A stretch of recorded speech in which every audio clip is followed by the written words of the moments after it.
এবার মালদার রতুয়ার কমলপুরের ছবি দেখাবো। জমি নিয়ে হাইকোর্টে মামলা ঝুলে আছে, কিন্তু তার মধ্যেই 32 শতক জমি নিয়ে বিবাদে তুলকালাম, ধুন্ধুমার রণক্ষেত্র হয়ে গেল দুই গোষ্ঠীর মধ্যে মারামারিতে। 32 শতক জমি নিয়ে মারামারিতে বেশ কয়েকজন আহত, দুপক্ষই থানায় অভিযোগ দায়ের করেছে।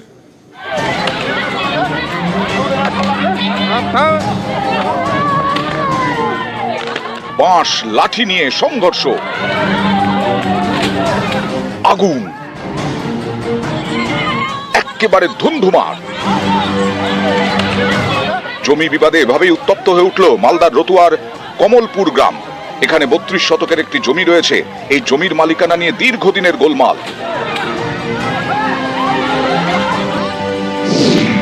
একদিকে রাজকুমার মহলদার ও সমীর সিংহ, অন্যদিকে সুজিত মহলদার ও উত্তম মহলদার।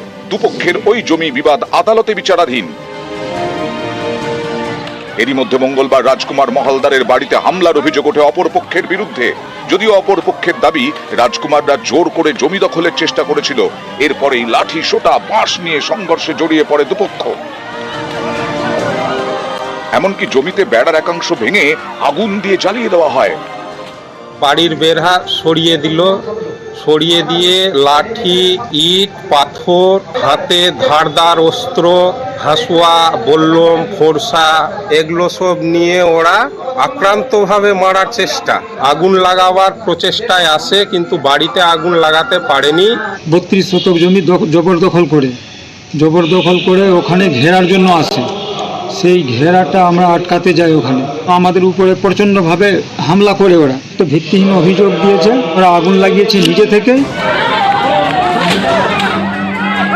সংঘর্ষে দুপক্ষের বেশ কয়েকজন আহত হন। দুপক্ষই একে অন্যের বিরুদ্ধে অভিযোগ দায়ের করেছে থানায়। তদন্ত শুরু করেছে রতুয়া থানার পুলিশ। ক্যামেরায় লিপেশ লালার সঙ্গে সেবক দেব শর্মা, নিউজ 18 বাংলা।